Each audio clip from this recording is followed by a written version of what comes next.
Hi there, I'm Michel, and welcome back to the Canadian History of Chronology channel.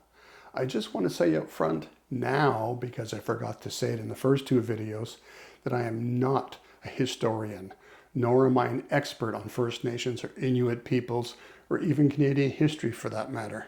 I'm just an ordinary Joe who's loved history since grade school. But I have done my research. For this series, I've referenced three primary sources.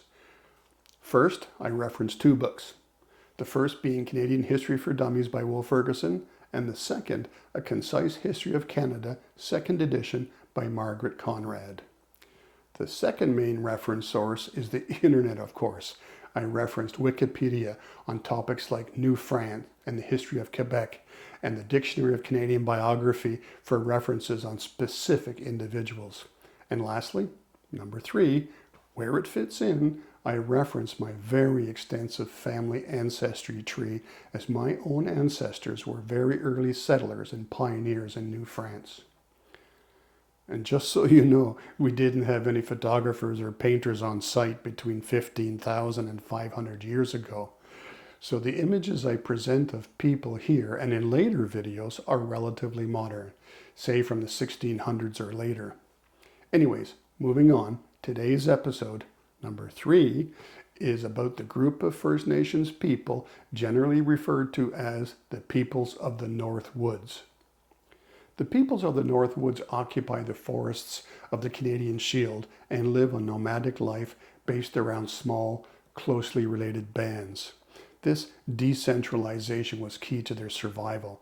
These peoples lived mostly in domed, bark-covered structures called wigwams, housing 1 to 2 family units. Now, what's the difference between a wigwam and a teepee, you may wonder? Well, teepees are generally more portable and tent-shaped and used mostly by the Plains First Nation peoples. Wigwams are more stationary and dome-shaped and used mostly by woodland First Nations peoples like the Algonquin. Either can be covered in a variety of materials like brush, bark, reeds, cloth, or animal hides. Now, what about spoken languages? Basically, there are two very broad language groups covering this vast territory of the North Woods.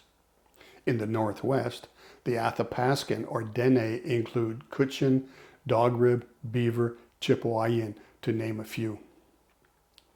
In the Southeast, the Algonquins include Cree, Ojibwas, Ottawa, and on the Atlantic coast, Mi'kmaq, and again, more languages.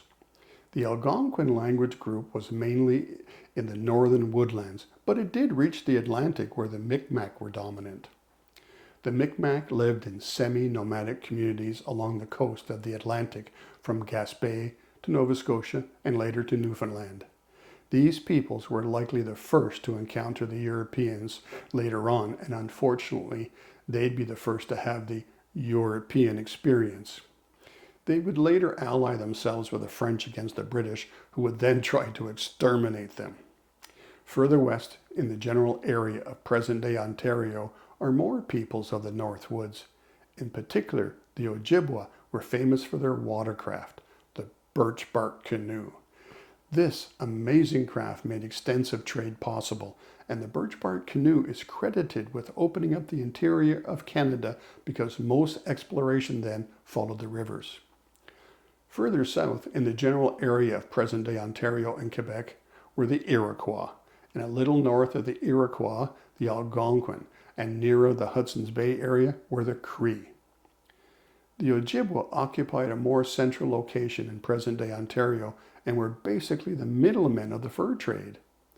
After the fall of the Huron Confederacy, which bordered the Great Lakes, the Ojibwas moved further west, displacing the Sioux. This movement and displacement meant that the Ojibwa controlled one of the largest First Nation territories. Their empire, if you can call it that, stretched from southern Ontario and Wisconsin to Saskatchewan and western Montana. Well, that's about it for my condensed history of the peoples of the North Woods.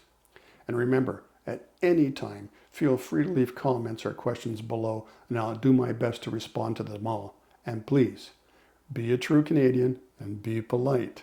And stay tuned for episode 4, The People of the Plains. And if you like this content, please subscribe to my channel and give it a thumbs up.